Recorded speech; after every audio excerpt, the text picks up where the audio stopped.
নমস্কার বন্ধুরা, tasty food কিচেনে তোমাদের স্বাগত। টেস্টি ফুড কিচেনে আমি চলে এসেছি আজকে একটা নতুন রেসিপি নিয়ে। দেখো, আজকে বাটা মাছের ঝোল করেছি, একদম কিন্তু অকেশন বাড়ির মতো টেস্টি করে করেছি। আর দেখো, তার জন্য আমি নিয়েছি একটা প্লেটে বাটা মাছগুলো খুব ভালো করে ধুয়ে এর মধ্যে পরিমাণ মতো নুন, হলুদ আর একটু সর্ষের তেল দিয়ে ভালো করে মাখিয়ে রেখে দেবো বেশ 5-6 মিনিট। সর্ষের তেলটা দিলে আর নুন হলুদটা ঠিকঠাক দিলে মাছের আঁশটে গন্ধটা কিন্তু বন্ধুরা একদমই পাওয়া যায় না। আর বাটা মাছের সাইজগুলো তোমরা দেখতেই পাচ্ছ, বেশ বড়। আর এই বাটা মাছটা কিন্তু আমি একদম অকেশন বাড়ির মতোই করব, বেশ সুন্দর ওর একটা ঝোল।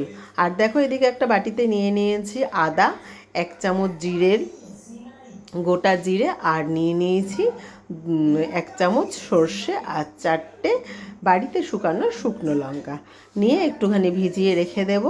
আর কিছুক্ষণ পরে এর একটা বেশ স্মুথ পেস্ট করে নেব। আর এখানে আমি 2টো আলুকে দেখো এইভাবে লম্বা লম্বা করে কেটে নিয়েছি। আলু দিয়ে বাটা মাছের ঝোল করব। এবার আমি কড়াইতে দিয়ে দিয়েছি ওই 50 মতো তেল প্রথমে।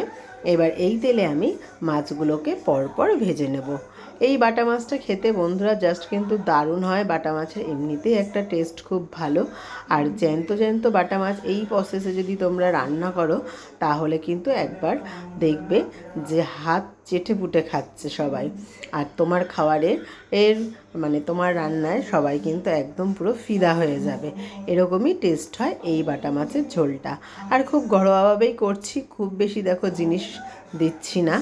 এতেই কিন্তু বাটা মাছের টেস্ট এতটাই ভালো হয় যে তোমরা নিজেরা রান্না না করে খেলে বুঝবে না। তার জন্য আমার রেসিপিটা খুব ভালো করে দেখো, একদম স্কিপ করো না। আর এই রেসিপিটা অতি অবশ্যই বাড়িতে একবার ট্রাই করো। আর আমার রেসিপিটা খেতে তোমাদের কীরকম লেগেছে সেটা কিন্তু কমেন্টে জানাতে ভুলো না। দেখো, আমার সব মাছগুলো ভাজা হয়ে গেছে। এবার ওই তেলেই কিন্তু আমি একটু নুন আর হলুদ দিয়ে আলুটাকে ভেজে নিচ্ছি হালকা করে। খুব বেশি ভাজার দরকার নাই, একটু হালকা করে ভেজে নিলেই হবে।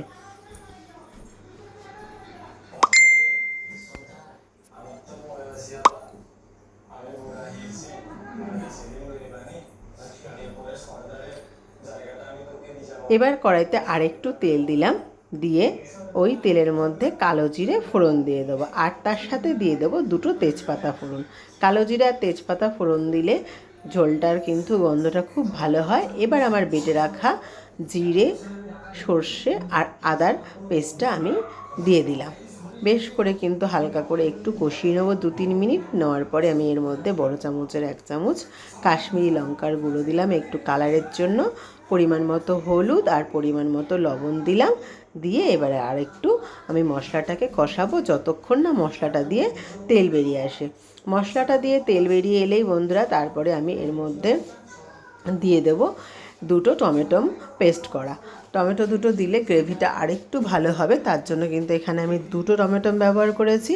তোমরা যদি এখানে গ্রেভি না চেয়ে একটু পাতলা খেতে চাও তাহলে কিন্তু এখানে একটা টমেটো দিলে হয়ে যাবে। এবার দেখো, মশলাটা প্রায় হয়েই গেছে। এরপরে আমি এর মধ্যে ভেজে রাখা আলুগুলো দিয়ে দিলাম। এবার আমি এর মধ্যে দিয়ে দেবো পরিমাণ মতো জল। বেশ ভালো করে কিন্তু ঝোলটা ফুটলে তারপরে আমি এর মধ্যে ভেজে রাখা মাছগুলোকে দিয়ে দেবো।